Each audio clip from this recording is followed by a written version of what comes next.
Welcome to Alternative Dog Moms Podcast. I'm Kimberly Gauthier, the creator of Keep the Tail Wagging. For the past 9 years, I've been blogging about raw feeding, pet wellness, and life as a crazy dog mom.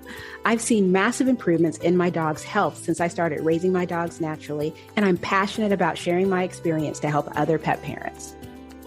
I'm Erin Scott.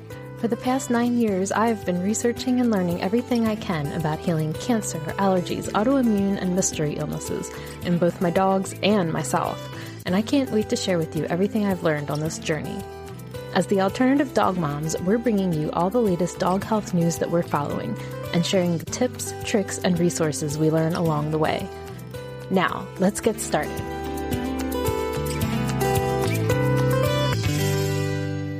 Hello, Kimberly. Hello, Erin.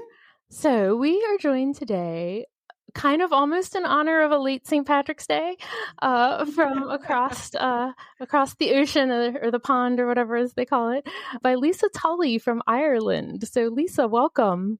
Hi. Thanks for having me on again. I'm delighted to be here. So yes, I had Lisa over on the Believe in Dog podcast last year, and we talked, our topic was called Science versus Woo-Woo, because Lisa has like a very science-oriented background before she got into the work that she does these days. And so if people want to hear her backstory, we'll put a link in the show notes so they can go and listen to the Believe in Dog podcast. But Lisa, do you want to tell us, like, you're somebody, I love the way that you work with clients because you have so many different tools in your toolbox. So can you tell us about like all the different ways that you work with pets and pet parents? Sure.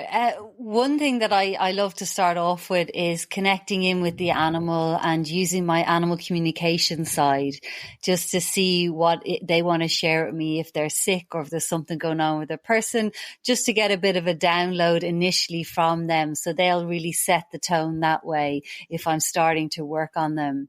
And then the next step that I would bring in would be if they have a condition that's going on, I will assess it using 5 elements principles from Chinese medicine. So I look to see what the root cause is that's going on, say, for a particular physical condition, and I'll identify the different patterns, that could potentially be going on with the animal. And then the next step that I would do is if I have blood tests, results from the vets, then I'll use a bit of my science background and I'll look to see what's going on in the bloods, and then I'll kind of apply the Chinese medicine principles. So say a condition could be coming from the liver, it could be coming from the kidney. There's different root causes. So the bloods might help me just narrow that down, and I'll apply that side of it. And then the next step, the next tools I would bring in the toolbox would be something called Zoopharmacognosy. And that basically means animals that know how to self-regulate, self-medicate using herbs, botanicals, that kind of thing. So once I've identified within the animal what the pattern of imbalance is, and they help me see how the energy is flowing through each of the organs, through the meridian system, then they'll select whether they want to work with hydrosols, herbs, diluted down essential oils of really good quality, food therapy. I'll introduce Chinese medicine food therapy as well. So they really run the show. Okay, so often I work with animals where maybe they've come through the veterinary system and there's maybe a little bit of a question mark still there as to what is the cause. So we don't have to worry about that. We just let the animal show me what they need in order to bring themselves back into balance. And then the next stage, then working with an animal, is looking at the person. Often when animals have an imbalance going on, it can be a mirror of what's going on within their person. So let me give you an example. If you have an animal that has a digestive imbalance going on, they've lost their appetite. They're not really taking in life. So that can be a sign that on some level their person is not willing to assimilate life. Maybe there's something going on that they can't quite swallow. And so the animal can highlight that by creating imbalances within their own body. And then I'll help the person identify the mirror and make that connection. And the power that brings in is it frees up the animal then to fully heal or get better or get more in balance, depending on what age they're at, what stage they're at in their condition. And it just means then the person can take responsibility and start to, heal themselves. So what I do is I bring the Zoopharmacognosy in again at that point where the animal will select flower essences for their person. And that's where it gets interesting, because they tell a little bit of a story, that whatever mix they make up for their person tells a story. And when I share that with the person, then it gives them a real context of what the animal can see within them that they would love for them to heal. And then it just becomes a real synergistic effect, So that's a long answer, but I work with animals for a long time. Yeah. So I'm really interested in this. I've been practicing how to say this, Zoopharmacognosy, because I look at it in like a simple form. Like we've all seen our dogs like go outside and eat grass if they had an upset stomach or something. And so I'm just so curious, like, how do animals know these things? Like how, do you have any insight into this? Because I'm just fascinated by this concept. Yeah, well, there's different ways you can explain this, but I suppose for me, I see it as almost like a vibration. Okay, because I'm really into vibrational medicine. I'm really into flower essences. I work with a lot of homeopathic vets, share cases. Then I'll go on to the herbs and all that kind of stuff.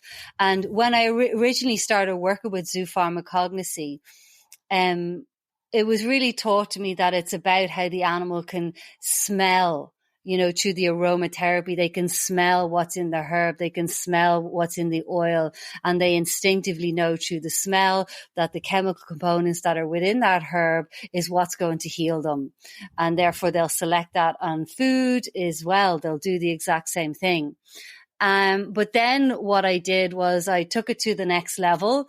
Once I had my qualifications, my cat Georgie was quite sick. So what I did was I was working with my friend who's a homeopathic vet, and she's prescribing different remedies for him as well as everything we were doing for him. And what I started to do was I started to put homeopathy in little saucers of water. Okay, different remedies. Okay, that because his condition was hypothyroidism, which is really, really tricky to manage. Like they'll just change, their symptoms can go up and down in a moment. And I just thought, well, let me just put you in charge. And so we had all the remedies out, and he would just take a sip of one and then go off, come back later, have another sip of one, and then come to the next saucer, have another little sip, and then go off. And then we started to realize that it was the vibration. Well, I realized it was the vibration he could sense and pick up, that there was no smell to the homeopathy. All right. So then I went deeper into it, and I started doing it with flower essences as well. And literally how flower essences are made is you put a flower in a bowl of water and put it in the sun. And then the sun's energy helps the vibration of the flower go out into the water. You take the flower out, and then you have your mother tincture. That's how you work. That's how they're made. So again, and they're diluted down. So there's no real strong plant physical component in it. And the animals will self-select it. So now I work with essences with animals, and they'll just go straight for the one that they need. Nice. That's so amazing, because I've seen people, and I forgot about this until you were talking about it, but years ago, someone on social media shared a picture. What they do is they will take dandelions, and they will put the flowers in a pitcher with water and just let it sit out in the sun. And they make dandelion tea for their dog. And I remember doing this once a long time ago, and I completely forgot about it. But as a natural detox and all the other benefits that dandelions have. Yeah, and it's so prevalent this time of year because this is springtime when the dandelions come up, and the organs that kick in for all of us, but our fluffs as well, in this time of year is the liver and the gallbladder. So the body starts to detox. So dandelion is perfect. Make more of it. I guess it makes me think like of all the different things that we do for our dogs to keep them healthy, right? Like we do, CBD and mushrooms and, different like things that we might mix in with their food. And part of me is like, should we be letting them self-select these things more?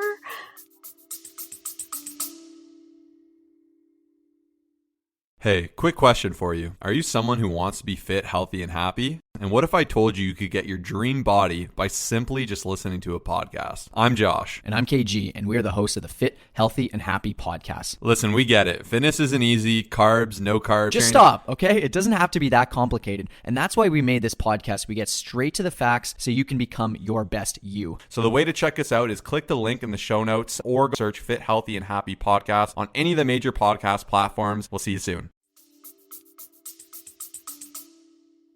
Yeah, I absolutely. So what I would say to people is usually we'll get a supplement and just naturally mix it all into their food. But I would say just put the supplement in just a separate part of their food and allow the rest of their food to be pure. Okay, so then you're giving the animal an opportunity to whether they want to eat the supplement or they want to have their dinner. Like just during the week there, I was talking to one of my clients and she was putting a seaweed product into her dog's food to try and clear the tear stains of the eyes. The liver's getting a little bit antsy. And the dog stopped eating his breakfast. So I joined the dots. I said, has the dog stopped eating the breakfast since you started putting it in? She goes, yeah. I said, he doesn't want it. So also what it does is it can be a nice way to check. So if you initially give them a supplement, put it in a part of their food, they eat it, and then you can give it into their food for a while. And then if you take it out again and separate it out just to check a week, 2 weeks later, do you still want it? So you can play around with it that way as well. And then you're allowing them to gauge what they need and when they need it. I love that. Yeah, I started years ago in 2020. One of my dogs developed cancer and she stopped eating her food. And a friend of mine told me to start feeding her from a plate instead of a bowl, because that way I could spread the food out so she can select what she wanted to eat and she wasn't overwhelmed by the smells.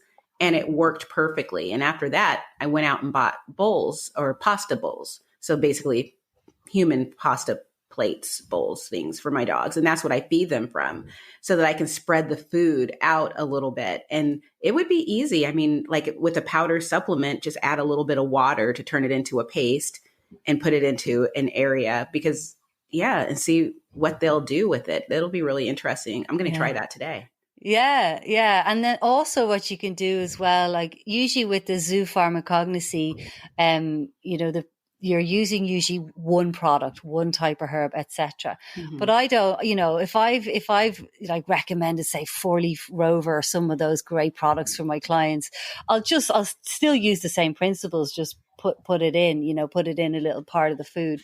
But what I would say, Kimberly, is if you have like a pure product, say you've got a bit of spirulina, okay, which is so good for everything. You put a little bit of spirulina on the plate and put a little bit of water in it. So part of the spirulina is kind of wet and then part of the spirulina is dry. And you put that plate down, and if the animal really wants that spirulina, they might just lick it up pure. So that could be another way you can test a product. Okay. Yeah. Nice. Yeah, I'm really just fascinated by it. And then sometimes I wonder, like, are we like, am I just doing everything wrong? Should I just be letting them, pick? That's how I feel sometimes. In fact, I think we talked about this, Erin and I, within the past couple of weeks, is the grass. When it comes up in the spring, there's something about the grass that my dogs are like, this is the grass, because I'll take them outside and it's not like I don't know, but I'm pretty confident that they don't have an upset stomach. They're not vomiting up the grass, but they're sniffing around and looking for some type of grass that they weren't looking for a month ago, but they're just very interested in it now. And so they'll take about 5 or 10 minutes where they're sniffing around, eating grass, and then, okay, now we're ready to play. And it's just like, I'm curious to know, I don't know what the different types of grass that are growing in my yard are, but I'm curious to know what exactly they're sniffing out. The same thing with soil. if we have a landscaping project and we bring in soil, and it's really just pure, clean soil, they will climb onto the mound and start eating the soil. And I remember the first time that happened, which was like 100 years ago, it feels, I was freaked out because I was just sort of like, oh, dogs aren't going to eat dirt. But now I understand that there are some minerals in there. Yeah. They're like, oh, we're getting these minerals. And so. Yeah, clever doggies. Yeah, it's funny. One of my clients was just saying there today, she goes, she's freaking out. My dog's eating loads of grass. I was like, well, it's the spring grass. You know, obviously there can be stuff going on while they eat grass, but it's like when you see your dog going crazy for that, you know, consider, Kimberly, offering your dog some wheatgrass or some barley grass, which has huge nutritional boost. Like, yeah, if you see them kind of mooching around. Oh yeah, Nessie has been insane with the grass.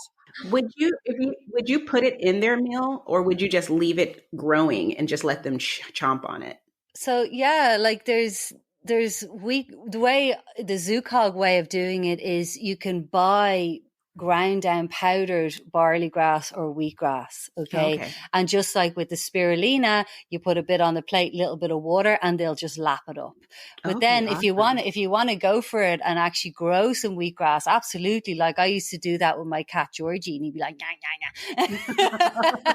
He was so happy. Like, so yeah, either or, you know, but that can be a way of going to the next level. When you see they're looking for something, in the grass, that can be a nice way, especially this time of year.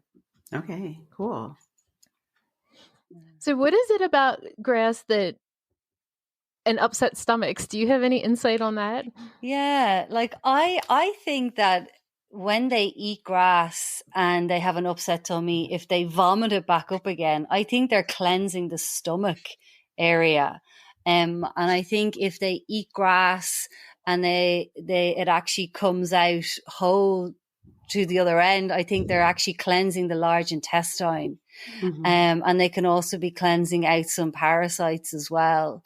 Whereas if they eat the grass and they don't throw it up and it doesn't come out undigested, they're actually eating the grass for the chlorophyll, for the nutrients that you were describing at this time of year, where they're just like, oh, give me the good stuff, you know? But there's different thoughts on it, but that's the way I see it, you know? And also I would pay attention to, I use it as a little bit of a temperature gauge as well. So say, for example, if I'm working with a client that I know definitely has a digestive upset and they've just been eating grass all the time, you know, not just in springtime, I'll use that as one of my questions for our monthly checkups with the clients. Are they still eating the grass? You know what? Now you mentioned it, they haven't had any this month. And I'm like, tick, you know, because I can see that they're starting to come back into balance because of what we're doing. So they're not having to self-medicate. Nice. Yeah, we had an episode with Nino recently. He's been having some he's always had a sensitive stomach. And the last like 6 months or so, it's been particularly sensitive. And we were going to a concert and it changed up our whole feeding schedule because we weren't going to be home at his normal time. And then for like 36 hours after that, he was just not well. He was out eating grass. He was vomiting it up. Like just changing his schedule like that affected him. So yeah, this has all been playing out in my life recently. Sure. And what time do you normally feed him at? Kind of like 7:30 a.m., 7:30 p.m. We pretty much like have it, 12 hours. And so he had to like eat dinner like really early. Okay. Because we were going out that night. So luckily we usually have no social calendar. So we're usually pretty, amenable to keeping him on schedule. But like the one time he did something. Bless him. Yeah. Yeah, he's definitely he needs his routine, doesn't he? In so many ways, and that actually leads me into this other concept that you mentioned about the pet parents and the pets having mirrored issues, because my husband, especially as he's gotten older, is somebody who really likes to have things, he has a system for everything. He does things the same way every time. And Nino is very much like that too. Nino finds safety in the routines. My husband just likes to be very efficient, and he thinks everything out, and he has like a system for doing everything. And he thinks I'm very willy-nilly and it drives him crazy. But the other thing I was just thinking about when you were talking is I've had some weird health stuff going on with me since about August, September last year. And Nino started having this more like acute stomach issue in September of last year. And so now, like, that's really interesting to me time-wise, because I hadn't ever thought about that before until right now. Yeah, that's it. And like, so is it both of you having stomach issues? Is it? I would say I've had trouble sleeping, and my appetite's been like off. Okay. And at what time are you waking up at night? Earlier than usual, or often numerous times throughout the night.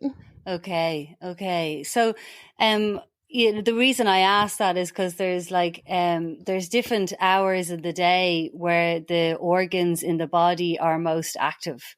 Okay. And for me personally, I went through a phase where my sleep was just so out of whack, so I'd fall asleep at like 10 o'clock, but then I'd probably wake up 1 o'clock, 2 o'clock, 3 o'clock, and with having lots of thoughts. And that can be a sign that the liver is out of balance. Okay, which when the liver is out of balance, it can throw the digestive system. So that's just to give you an example. So it's really interesting to, kind of think about, well, what time of the day are the symptoms happening? When are they worse? When are they better? Because that can give us like an indication of where it's out of balance. And if you're feeling it, well then, the animals are just like emotional sponges, and they're around us, and we're hugging them, and we're ourselves 100% around them. That's the thing. Whereas with humans, we might put up a bit of a mask, just sometimes, but with the animals, we're just so wide open. So they just pick up on it and they mirror back to us. And as you got better, did you get better? Did he get better? Was there a similar timeline to that as well? Well, I'll just say like my stuff kind of waxes and wanes, and so does his. Yeah. Okay. That's it. So you gotta dig a bit deeper, I suppose, into your own kind of what's going on there. I think it'll help. Yeah, I was supposed to go to the doctor this week, and then like the doctor left the practice or something, so now I have to like reschedule, and I had to like get back on somebody else's calendar because I was like, oh, I haven't really had like blood work done in a while. I should probably do all that good stuff, Yeah. But like also what I would say is like it's I love veterinary diagnosis. I love getting some kind of a diagnosis. But just going back to my example, like when I knew my liver was out of whack and my digestive system was out of whack, my spleen was out of whack as well at the same time.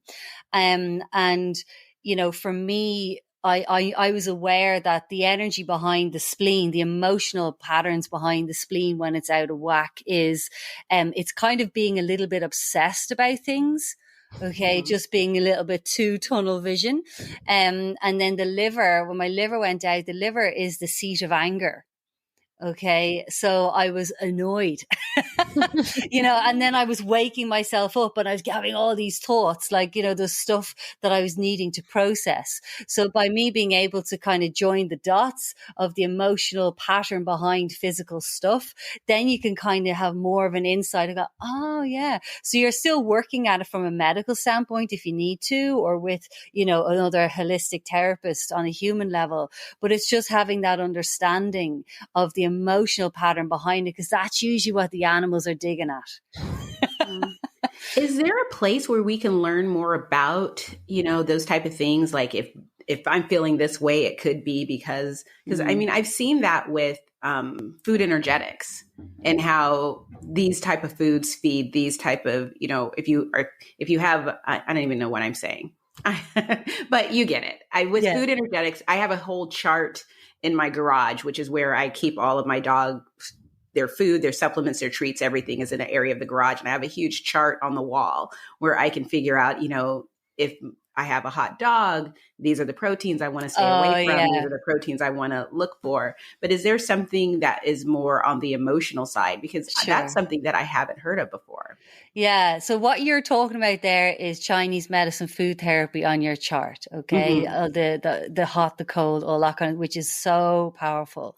But yeah, the next thing then is the emotional side. So there's a few different people that have gone deep into that. And one person that I love that I always refer back to is Louise Hay. Okay. Oh, so, yeah. Yeah. So Louise Hay, she wrote this book, You Can Heal Your Life. She has the cards. Yeah, well, she's just done so much stuff. Like, and in the back of the book, right, she has this chart, and it has all, like, not all, but a serious amount of physical conditions in here. Like, you know, dementia. Okay, a lot of senior dogs get dementia. Dementia is a refusal to deal with the world as it is.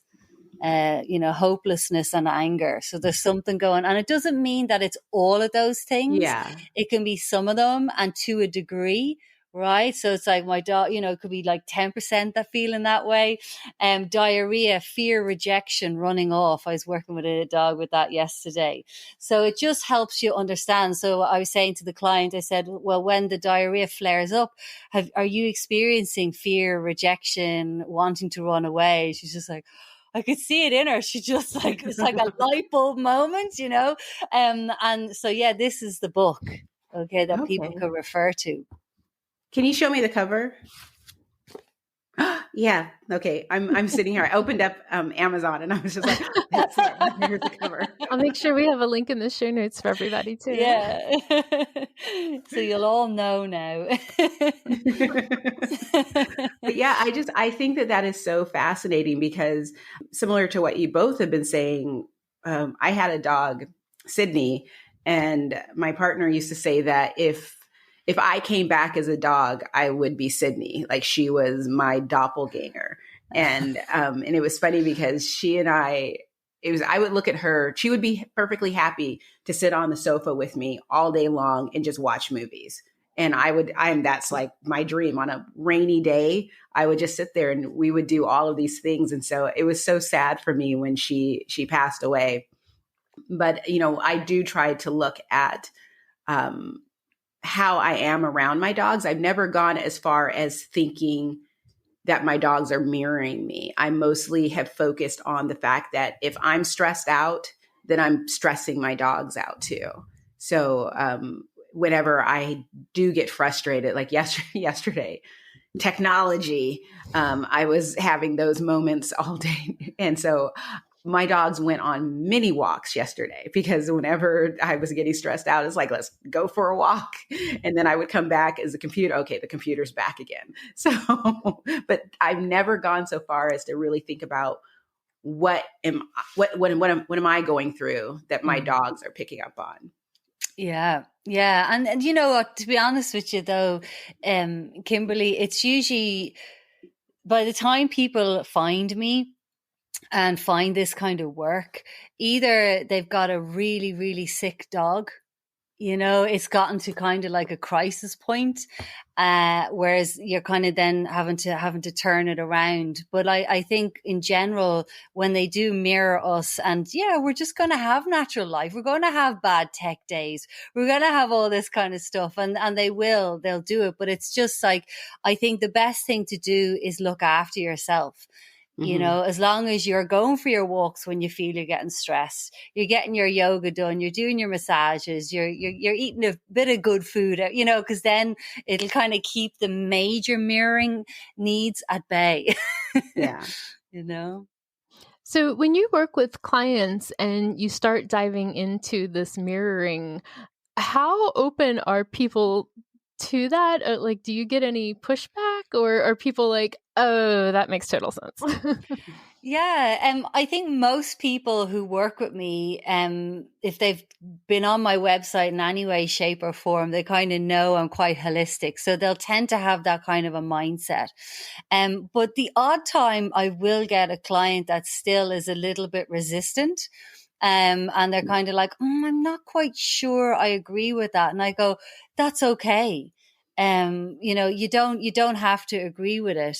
But let's see how the dog does. Okay. So what can happen then is a few months down the line, the dog is not getting better because the person still has that level of resistance in them. So I'll circle back and I'll say, and they'll have had at least 2 months on the flower essence at that point, created by the dog for them to unpick whatever the blocks are. And by that point, I find that people's hearts and minds then have probably opened up enough that they just kind of go, yeah, actually, you're right. Something has happened. The dog has orchestrated something where it's become blatantly obvious. Like literally the dogs, what they'll do is I get the people maybe to do a mirroring meditation with their dog. And if they have major blocks, sometimes they'll feel something come up in the meditation. The dog can do something like run out of the room or suddenly get diarrhea or suddenly throw up. Like they'll do something because they're on the team, and they'll do something that's pretty undeniable to try and wake their person up. But it doesn't happen very often. Most people are pretty open to it, but I don't push it. I just say, look, this is what it could be, because I'm not a human therapist either. But we get there in the end. Yeah, I'm very curious. I'm like kind of obsessed now about this whole timing issue with me and Nino. I know, me too. So if we have a situation, right, where something is wrong with our dogs, right, and we don't know what it is, and I don't know if Kimberly relates with this also, but I know it's very true for me. Like I then become like very obsessed with like what's going on and trying to get to the answer and, obsessing over this all the time and, reading everything I can, researching everything I can, asking everybody I can. When we get like that, is that just kind of stressing our dogs out worse? Like I'm sure that they're aware of like how concerned we are about them. Are we just making things worse when we get like that? So you're getting a little bit spleeny. Yeah, I can see that. Yeah. So I think like animals are very, very forgiving and very unconditional and very patient with us. Right. And they know we have to do our human spin outs. We got to do it. Like it's part of being, we love them so much and it's easier said than done. Oh, just remain calm when your dog has this sickness and you'll figure it out. No, we got to be real. I think if you have those moments where you feel you're obsessing over it a little bit too much, just pull yourself back in again. You obviously have to get answers and get solutions, but if it's keeping you awake and more importantly, if it's keeping you from minding yourself and from sleeping properly, eating properly, exercising properly, getting your fundamentals done in a day, then you're going into a territory where the dog might mirror you much stronger because they're trying to bring you back in. Okay, so it's not that you don't find results and find answers and get support. It's just doing it in a way that isn't going to make the situation more draining for you because it will drain them more then. Does that answer your question? Does that help? Yeah. I think one thing that helped me because I've lost 2 dogs to cancer, 1 to old age over the past few years.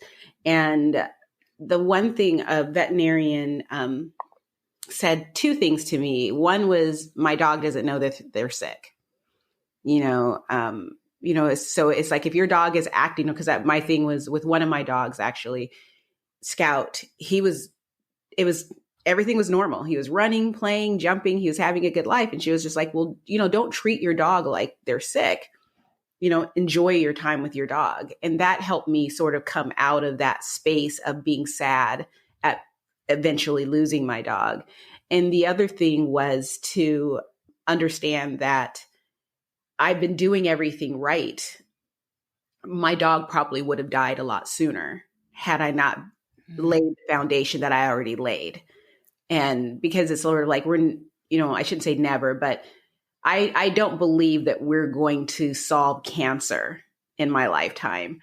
Or, I think it's going to take several generations of dogs for us to start seeing the turnaround in their life. We need everyone to get on board with that. And so the little steps that we are taking with our individual dogs, it may not feel like we're making a difference, but we are, because, who knows? Because, like with Scout, I was just like, I did everything right. I mean, every single thing right. And, but still it's like, it's not just about diet. It's not just about toxins. There's just so many things going on that this little guy was just, he had cancer, already programmed into his system, but I kept it at bay for a lot longer than if he had just lived a traditional life of annual vaccinations a processed diet and, flea and tick repellents, the chemical ones and all of that, or even a stressful life. He had a really fun, happy life. And so, that's what kept him going. And, so that's what keeps me from stressing out too much and kind of enjoying the process, because I know every single thing I learn, with each dog that teaches me something, I get to apply it to the next dog, because, what I know today versus what I knew 10 years ago is just, I feel like I have a PhD in my dogs because I've learned so much from them.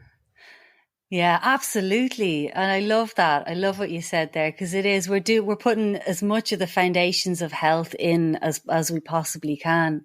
And each animal teaches us so much, for the next one that comes along. And, what I would also like to add into that as well, is when we're doing everything that we can and, everything is perfect in this lifetime for the animal and they still get sick.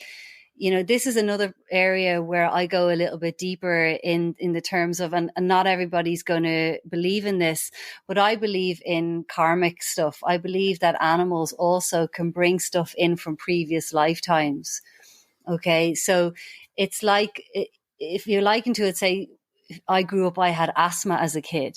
Okay. And asthma is a real kind of genetic thing. And it came down to my family line. Okay, so I then had to work through that and cure that within myself. And I feel it's the same with the animals. I feel that genetically stuff can come down the line and it's just in their body, and you did everything you could to keep Scout's cancer at bay, but it was still there, and he had the longer life. But I also feel on a spiritual level, there's like this hereditary karma, this past life stuff that comes in. And this is something I always like to share with people, because I'd say most of my clients are pedigrees. Okay, they're pedigree dogs. And obviously the gene pool has been shrunk down in order to create a pedigree. That's how it happens. They breed these dogs in smaller gene pools.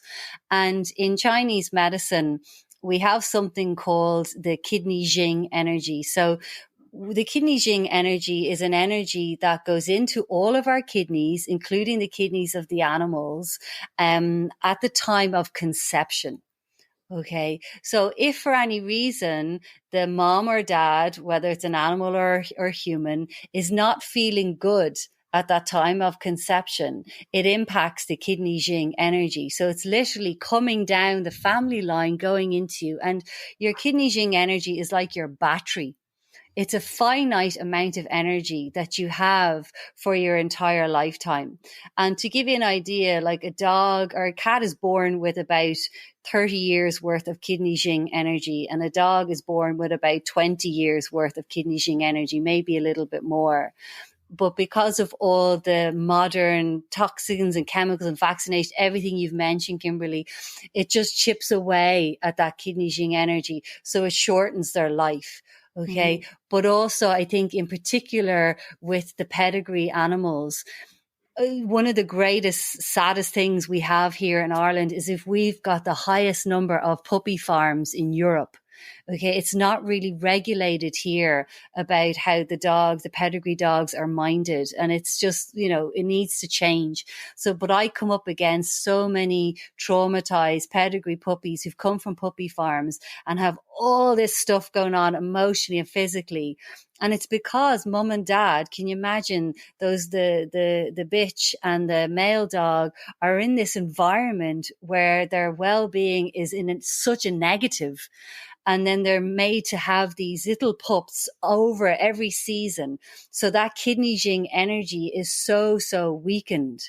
So sometimes when we rescue an animal or we take on a pedigree animal, and a lot of my clients have pedigrees that they know came from puppy farms, but they went to get the dog and they literally couldn't leave the dog behind. You know, their hearts are just, I didn't know it was like this and I'm not leaving you here. So their dog already comes at a negative, and we do everything we can to keep them well. But there is just that inherent energy that hasn't managed to come true in full effect. And that's when you'll have stuff going on. But we love them as long as we can. Yeah. And, you know, we do everything we can with our knowledge and our PhD. Yeah. I mean, and it's so true. I work in rescue. Well, we both, you know, Erin and I both work in rescue. And I think my Apollo, he was I think all of my dogs were technically backyard bred. I think Zoe, who she's my healthiest dog right now, you know, basically mentally and physically, she's killing it.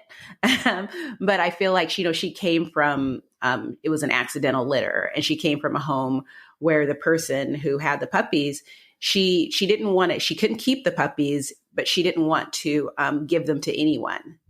So she interviewed, she treated it very seriously. And we actually got Zoe for free because we got Scout from her. And then Scout and Zoe were a bonded pair. And so she was just like, you know, she was like, I just didn't want to separate them because I wasn't sure. And my partner was like, oh, well, yeah, we'll take 2 puppies. And then texted me because he flew to Idaho to meet them and meet the family. And it was like basically going to a real breeder. And so I think ultimately we spent $70 on 2 puppies, which is, you know, but the woman she was just she wanted to make sure they were going to a very good home. And so that's why she was just very particular. She was like, I don't care how long it takes. I want to do this. And so I'm grateful for that. But even though I did lose Scout, you know, I attribute Zoe's health to that as well. And then with Apollo, he came from someone who, this is a story that I created. I think that during the popularity of Game of Thrones and everyone was breeding Huskies, and then when people would realize what Huskies were really like, and so the shelters were filling up with Huskies, I think someone thought, well, what if we bred a Husky with a golden retriever? And that's where I got Apollo. And he is a Husky and a golden retriever through and through. He is the absolute best dog. He is not the dog for everyone, but he is the absolute best dog in the world. And I'm convinced that because he is the happiest, he is the happiest dog I've ever had. And he loves everyone. And I'm convinced that he's probably going to live forever. He's probably going to outlive me. And then my youngest dog, my puppy, she came from someone who was profiting off of the pandemic and creating pandemic puppies. And so her entire litter is anxious. And I had her test it with Embark. So I've made connections with other people who have her siblings, but from previous or earlier litters. And same thing, super anxious dogs. So it's something that I am working on with her because I worry about what that's going to do with her lifespan over time. So far, she's great, but. Yeah. Oh yeah, that's it, isn't it? The poor pandemic puppies. I think we're collectively still traumatized from that time as well. So. Right. Okay. So I know this is a little off topic, but it's your fault. I just finished season 2 of the morning show, and that's where they go over the pandemic. And I've thought about, of course, you know, I work from home now because of the pandemic. So it's never far out of my mind, but I didn't realize that I shut the door and locked it with 10 locks to what it was like. And it was so hard for me to watch that season because I forgot how scary it was and how angry we were. And I forgot all of it. And what's funny is that season 2, there were so many things going on during that time, and it only covered like a drop of it. And I was so anxious watching it. And I have been so stressed out over the past few days watching this as those emotions came back in. It's like insane. Listen, it's still within us. Like, and I was down at the stables there. Again, we jump the species a little bit here. I was down at the stables with one of my clients, and the horse kept getting lame. Okay, despite one of the amazing vets putting their needles in and on the herbs, and just why does the horse keep getting lame? And you see, when there's an unwillingness to move forward in life, okay, you'll get problems with the feet, the hooves, the hips, or on any animal and ourselves as well. And I said to the client, I said, is there anything in your life that you're not willing to move forward in? Now, this was just recently. And she just goes, oh my God. She goes, during COVID, my business just died, and I have this opportunity to create this other new business with this amazing product for horses, and I just can't do it because I'm so traumatized from losing my business overnight. And I was just like, it's still here, guys. And you see, the horse was picking up on that, and he created some essences for her. Love that. Yeah, because like when the vet was putting the needles in, the horse was just talking to me, going, "You got to tell her it's coming from her." I was just like, "Oh, he's doing this to me." Yeah, so we we did the whole essence thing, and he's better now. Oh, nice. Yeah, so it's there, and the animals know it's there. It's interesting when I found Penny. So, I literally just found Penny in an alley in Baltimore. She just jumped in my friend's Jeep and she became my BFF. And I noticed pretty early on from when we adopted her that she had something off with her right hip, like her rear right hip. And then I ended up having a medical issue that kind of had me like out of circulation for a couple months. And when I kind of got back into life after that, my right hip was bothering me, which it had never done before. And so I started going to the same chiropractor that Penny went to because she teaches people and animals. And so like to this day, I still struggle with this right hip. And even though we had Penny's pretty well fixed, anyway, it's just it's pretty interesting, right? Yeah, you're seeing the mirroring, right? It's just once the veil has been lifted, So what you could do, Erin, is just like kind of think back to that time. You go, was there anything around that time I wasn't willing to move forward in? And just unlock it for yourself. Like, do some journaling. Yeah, because I can think of many things that I have shut down, basically, type of thing where. And I actually can, even with dogs that have gotten sick, and I think it's one of those, it's like, I'm not saying that I made my dog sick, but I can see how I created an atmosphere where illness thrived. And they were like trying to show me, because I do believe that, our dogs come to us, because like each of the dogs that actually all three of the dogs that I have in my house now, I should not have. Zoe was just sort of like, yeah, I'll take a second puppy. And, Apollo was my stepson's dog and he became my dog. And Bella, I went to a rescue event and I was tired. And so my friend was like, oh, well, just go sit in the puppy pen with the puppies. And Bella immediately crawled into my lap. And from that point on, she was my dog. And she was like, I'm just fostering her. I know. And we're all like, yeah, right. I went home and foster her. And yeah, she never left. But I feel like opening myself up to, what are you here to teach me? And I know that when they go, it's because, their assignment is finished. And so now they're going to go home. But yeah, so I try to stay as open-minded as possible as far as, because right now my left hip bothers me and Zoe's been limping. And so, oh my goodness. Yeah, Zoe's been limping just slightly. Yeah. But what's funny is that what helps is when I get outside and move, it's sort of like just stopping. Because, when I work from home, so I'm just sitting all day working. But when I get up and I go outside and I move, and we have a large property, so I don't have to actually go somewhere to walk my dogs. We can just wander around. When I come back inside, I feel no pain and Zoe's not limping. So it's just sort of like a reminder, we need to get outside. Yeah, absolutely. Get the blood moving. So I'm curious, Kimberly, you had said something about like whether dogs know that they're sick or not. What do you think about that, Lisa? Do they know? I believe they do. Mm-hmm. And because when I do like a meridian chart, where in Chinese medicine, the energy flows into the different organs, okay, through the channels, which are called meridians, they mirror the venous system in the body. And they'll tell me exactly what meridians are out of balance each month and what ones have come into balance. And then they'll tell me exactly what meridian is the priority meridian. So therefore, if I work on that meridian, it'll start to work on all the others, and they'll tell me what botanicals they need to start to work on that priority meridian. They know what food they need. That's why they know Zoopharmacognosy. They know what to self-select to bring themselves back into balance. But they also know when we're sick. Like I love to share the story where my friend's dad developed throat cancer, bless him.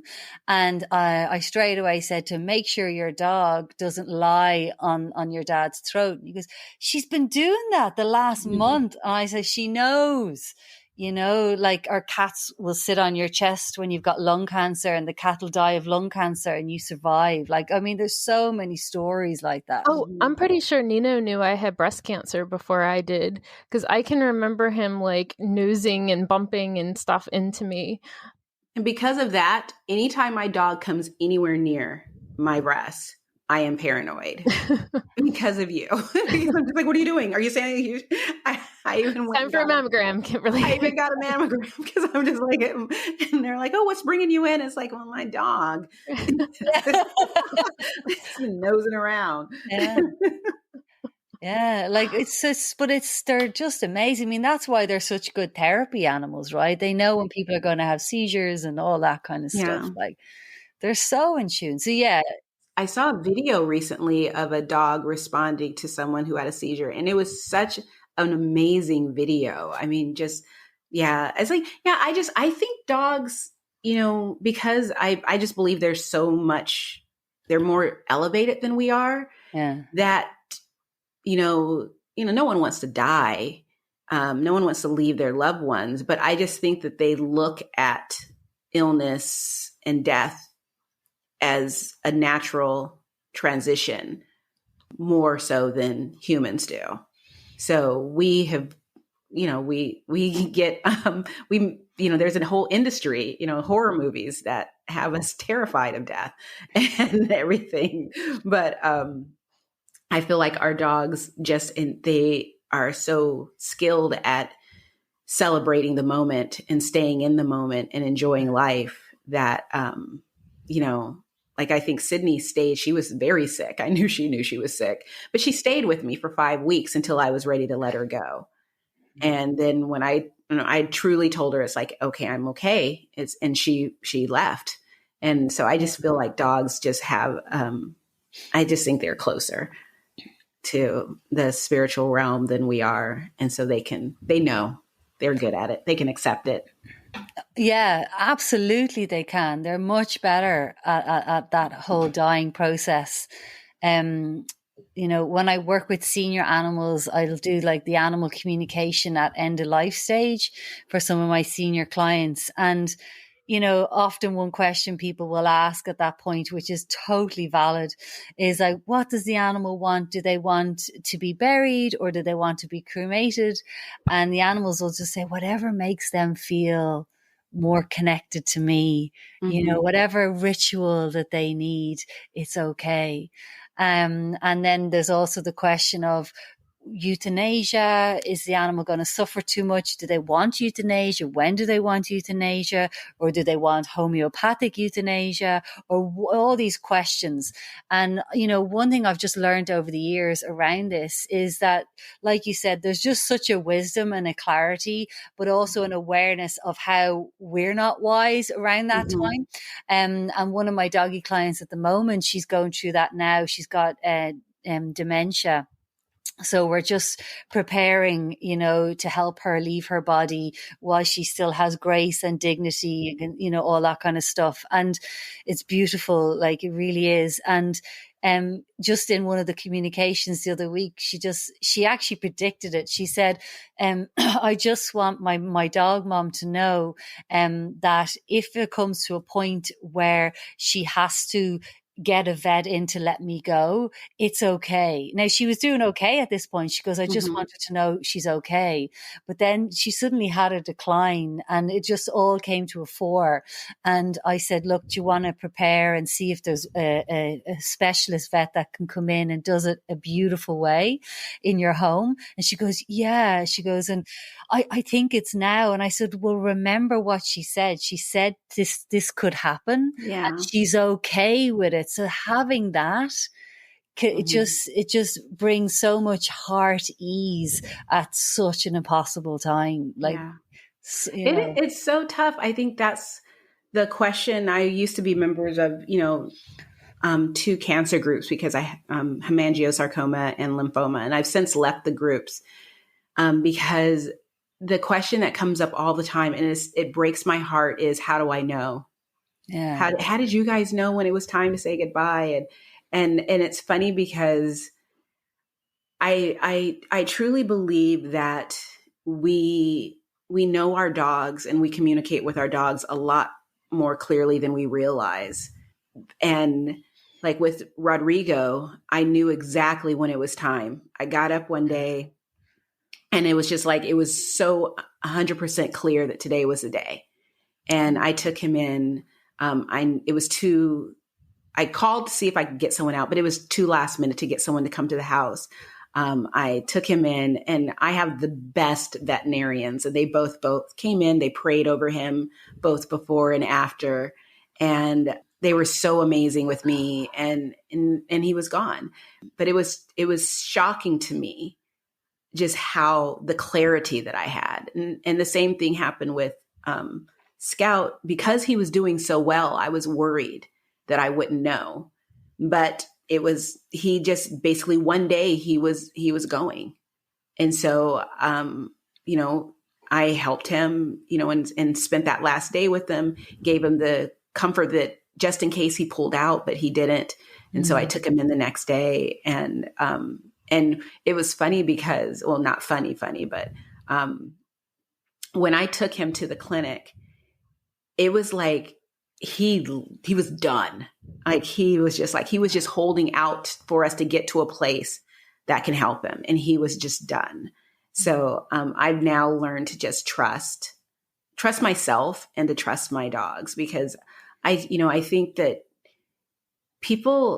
I don't think we give ourselves the credit for how well we know our animals, and we know their different barks. I posted something recently where I said, I know each of my dog's footsteps.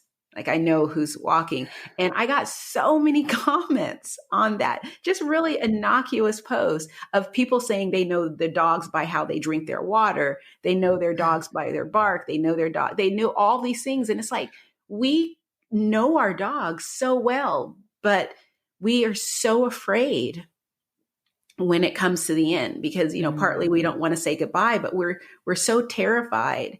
But I think deep down, we're communicating with them all day, every day. Yeah. And they're the masters of it, the masters of telepathic communication, because they're doing it with each other all the time, and they're sending us messages to the heart energy, for sure. Yeah.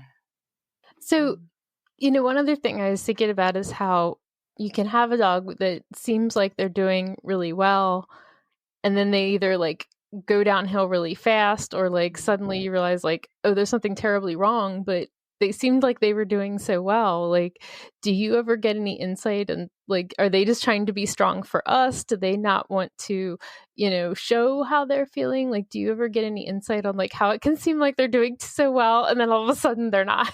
Yeah.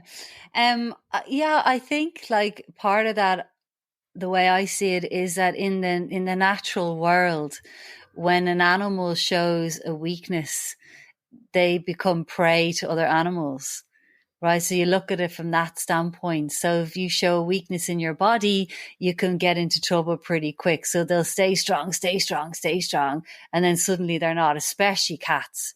Okay. And they're just like, and then when they're down, there's trouble, you know that there's an issue there. So I think there's that stage when just kind of when they're sick. But then also I think from the end of life stage, when you're further down the line where they think they're doing well and suddenly they're just not. I think it is a huge part of when we're ready to let them go. They'll just kind of then start to, or, when my cat Georgie, when I was managing his hypothyroidism, he survived about a year. He was alive a year later. And it wasn't until I got to the clarity in my head, I went, you know what, you've suffered enough. And I really meant it. And I said, like, if, I can't, there's nothing more I can do here. Nothing is working, pharmaceutical or otherwise. I said, you go. And he literally died about 2 days later, just gone in a second, so they'll do that as well. They'll just kind of time it, that when we're ready. So I think there's a lot of different things at play, Erin, So if we have an animal that's having some kind of issue, should we all just sort of take a step back and look at ourselves also? Yes, please do. If you take anything away from this podcast, it's to just know that we're so interlinked. And I'd say, obviously we got to do our research. We got to do all the stuff we need to do to make sure they're well. But if we could take a step before we do all that stuff, is just to really start to maybe just journal it out. Or if you like to meditate, just meditate on it and kind of say, what is it? What is it you want to communicate with me? What is it you want to share with me? And that can, the animal then can send you insights, or it'll come afterwards. You have an aha moment. You don't have to be any amazing, gifted animal communicator. Like Kimberly said, we're communicating with them all the time. We just have to slow down enough so as the volume can go up a little bit. And whether it is we get a sense of something, we get an insight, it can be as simple as that. And just start there. Why is it happening now? What is going on with me now? Is there any way that what's happening within them is a mirror of me? And then you're starting off from a much, much more powerful place. I want to go look this chart up with the emotions in the body. I know. It's like so amazing. Yeah. So that's the place to start. What is it that's happening? What's on the list, and then just meditate on it or journal it. That's fascinating, Lisa. So where can everybody go to find out more about how to work with you? Sure. My website is animalhealing.ie. So people are welcome. I work with animals all over the world. I work remotely. Most of my clients are in Ireland and the United States, actually. And yeah, come check it out. Also, if you want to see my work in action, it comes to life really on social media. Instagram, it's Animal Healing Lisa Tully. So I'm quite active on there, so we can connect on there as well. Oh, here's a random question for you. So I bet a lot of people listening to this podcast are familiar with Dr. Connor Brady, also from Ireland, right? So I know that there's obviously some voices for things like raw feeding and holistic care where you are. What is is that more commonplace, or are you still very much, like here raw feeding is so, Kimberly was telling us before we started, like that she was in a group, with some regular dog people, and like raw feeding was like, wait, what? So is that still like uncommon where you are, or are these things like more mainstream? Like how does it compare? Do you have any idea? Sure. Yeah, it's definitely not mainstream. But what I'll say is Connor's great work, like it's definitely become louder. And it's infiltrating into the doggy kind of communities and things like that. But it's most certainly not mainstream. Okay. No way. Okay. I was just curious. Yeah. This was fantastic. I have thoughts. I need to now go walk my dogs and just think on this, because this was so good. And now I got to go listen to the Believe in Dog episode. Lisa has an amazing story. So yeah, I hope everybody will check that out. Thank you so much, Lisa. Yeah, thank you so much. Thank you to both of you for having me on.